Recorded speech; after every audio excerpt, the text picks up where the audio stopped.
Hey guys, what's up? It's Ryan Winchester coming at you guys with another video today. I just got done watching Raw and gotta say, one hell of a show. Was definitely looking forward to it.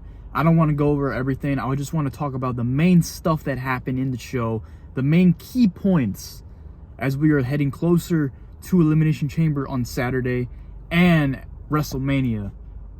So we had Cody, Rhodes, Drew McIntyre. They kicked off the show, and we already knew this was going to be a banger, and these guys fucking kicked ass. They went for a good 25 minutes, I believe. They had 2 commercial breaks in between. It was great. There was many near falls in this match where I thought both guys were going to win. In the end, fucking the Bloodline, the way they cost Cody the Undisputed Universal Championship at last year's WrestleMania against Roman Reigns, they intervened themselves and cost Cody the match against McIntyre the same exact way they cost him last year at WrestleMania against Roman Reigns. Jey Uso gets involved, causes a distraction. Solo comes out with a jacket on, with a hood on, and he spikes Cody in the throat, only for McIntyre to look around and take advantage of it and take the pinfall. McIntyre beats Cody in one hell of a match. I would love to see these guys go at it again, potentially over a world championship in the future, because those guys need to fucking bring him. They need to go again, because that was a great fucking match. Judgment Day, they fought R-Truth, The Miz, and DIY in an 8-man tag team match. That was a great match. Very, very fast pace is what you expect. I love the intensity. I love the fortitude, and I love these like fast-paced tag team matches with multi-men or multi-women or mixed tag, whatever you want to call it. That was great. Judgment Day pick up the win. R-Truth once again gets beat by Damian Priest. So now the question is, what's going to happen with that? Is R-Truth going to get a win? We shall find out shortly. We shall find out. My prediction is that if they're going to keep the Awesome Truth going, why not do R-Truth and The Miz against Judgment Day at WrestleMania for the tag team titles? Maybe that's where R-Truth will finally get his win against Damian Priest. Maybe so. We shall see. So, looking forward to what they have in store for that. Because it seems like Judgment Day don't have real contenders. No offense to British Strong Style and Tyler Bate and Pete Dunne. They are fighting the Judgment Day at Elimination Chamber on Saturday. But I personally feel like the people that are going to be taking those titles off of Judgment Day is probably going to be either DIY or R-Truth and The Miz. Just because I feel like that's the right direction heading towards that. Another thing is, we do have the Elimination Chamber this Saturday as well. Makes me wonder, what are they going to do with the world title? Well, I did state Drew McIntyre is the only option. Unless they want to throw Sami Zayn in the mix and they do a triple threat match at WrestleMania, I don't know what their plan is. But I would love to see McIntyre and Rollins go at it again, this time at WrestleMania. Because the matches they've had in the past, man, on Raw, Crown Jewel, other events in the past, like, these guys always had bangers one after another, and it just gets better and better. So why not have those two fight at WrestleMania? Chad Gable fought Ivar. These two fought like 2 weeks ago. Ivar picked up the win. This time Gable wanted a rematch, so Chad Gable got his rematch with Ivar. Those two put on a good match. Gable even did a freaking deadlifted German suplex on Ivar, and a big guy like Ivar, which is great.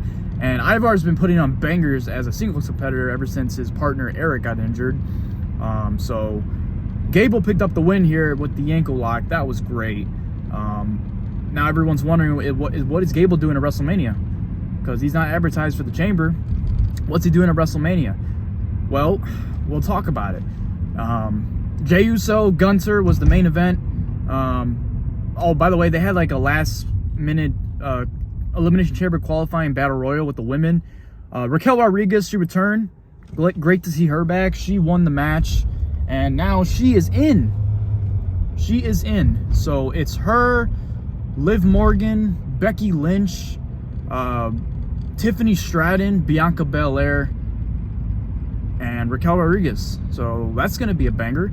And on the men's side, you got LA Knight, Logan Paul, the United States champion, Kevin Owens, Bobby Lashley, Drew McIntyre, and Randy Orton. So that's awesome. Looking forward to that. Both Chambers matches are going to deliver. I'm really looking forward to it. I already got my picks, though, so I'll let you guys know what I have in store for that coming up this weekend. That will be the next video. Will be my Elimination Chamber prediction video. And then, yeah, Jey Uso fought Gunther in the main event. These two put on a banger, as I know they would. And Jey Uso, man, there was many times in this match Jey Uso I thought was going to win. But Gunther, the champion he is, man, he's great. He's fucking great. You gotta love what the Ring General does, man. He puts on bangers after bangers after bangers after bangers. So for Gunther to do that, and for Jey Uso to go back and forth with him in the main event of the show, it was great. So that was awesome. Jey Uso did like 4 or 5 spears, even speared him on the apron one time, speared him on the outside of the ring. I mean, Gunther took control majority of the match in the beginning part. In like the first 5-10 minutes, he took control of the match. They went to commercial break. Jey Uso, they got a little offense in. Went to commercial break again. He at one point dropped Gunther on the announce table, and he got his momentum back in. Then they cut to another commercial break. There's probably like maybe 3 commercial breaks in this match, maybe 2. I couldn't keep track. Towards the end of the match, that's when Jey hit all these fucking spears on Gunther. He hit the Uso splash at one point. Gunther kicks out. And towards the end of the match, fucking Jimmy Uso comes out. The second Jey hits, I think, like the 5th spear on Gunther, he hits another Uso splash. 1, 2, and all of a sudden, you hear the fucking ring bell go off. Dun, dun, dun, dun, dun, dun, dun, dun, dun. Everyone's wondering, what the fuck was that? And then sure enough, it was Jimmy Uso. Jimmy Uso cost his brother the Intercontinental Championship. Unfreaking believable.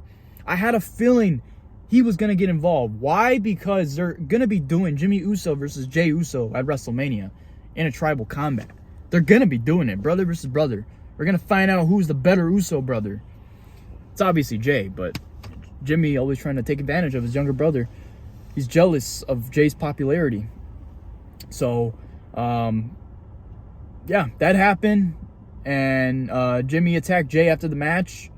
And Jey was this close, man. This fucking close. So, yeah, that's everything that happened on Raw. Like I said, I'm not going to talk about everything. But those are the main key points. Looking forward to next week. We have a rematch from last week's Raw, which was Sami Zayn and Shinsuke Nakamura. They will be going at it once again on next week's Raw. And we also have another match that they advertised. I don't remember what it was. I'm going to have to look back at it. But Sami Zayn versus Shinsuke Nakamura is on next week's Raw. So, the New Day is fighting the Imperium in a street fight. This is hopefully going to be the end of this rivalry. Hopefully, we'll have to wait and see. So these guys are going to go at it. Can't wait to see that. So those are the 2 matches they advertised for next week's Raw. New Day and Imperium. And then Shinsuke Nakamura and Sami Zayn. Yeah. Oh, and then the women for the Chambers match, they all had some segment where they all were just talking trash about each other. It was great. They all had a brawl, and then fucking Nia Jax just comes out of nowhere and just takes everyone out. So, great. And then earlier in the show, Nia Jax and Rhea Ripley had an interview with Michael Cole and Pat McAfee. And, yeah, that's that. Mommy is going to be taking care of Nia Jax. Don't you guys worry. So, that's my little quick recap about Monday Night Raw. I'm not in my normal venue. Obviously, because I was just coming home from work. But I had to talk about it. So if you guys enjoyed this, please leave a like, comment, subscribe. If you haven't already, tap the notification bell so you get all my future uploads. And I will see you all in the next video. Hopefully for the Elimination Chamber prediction video. Got that coming very shortly. Hopefully you guys are going to be staying up to watch the Elimination Chamber wherever you're at. If you guys live in the U.S., like me, you're going to be watching it think like 2, 3 o'clock in the morning. So unfortunately, after Friday Night SmackDown on Friday, I'm going to have to probably sleep early so I can catch the Chamber on time. That's probably what I'm going to have to end up doing, because I don't want to miss the Chamber live. Fuck no, I'm not going to be doing that. You got the women's match. You got the men's Chamber match. You have the women's World Championship match with Rhea Ripley, Nia Jax. You have the Tag Team Championship match, DIY, British Strong Style. And then we have the Grayson Waller effect with Cody Rhodes and Seth freaking Rollins. A lot of good stuff to look forward to. SmackDown on Friday, we got LA Knight, versus Drew McIntyre. Cannot wait to see that. Much more in store. We'll talk about it. Until then, have you guys a fantastic night, and I'll see you all in the next one. Peace.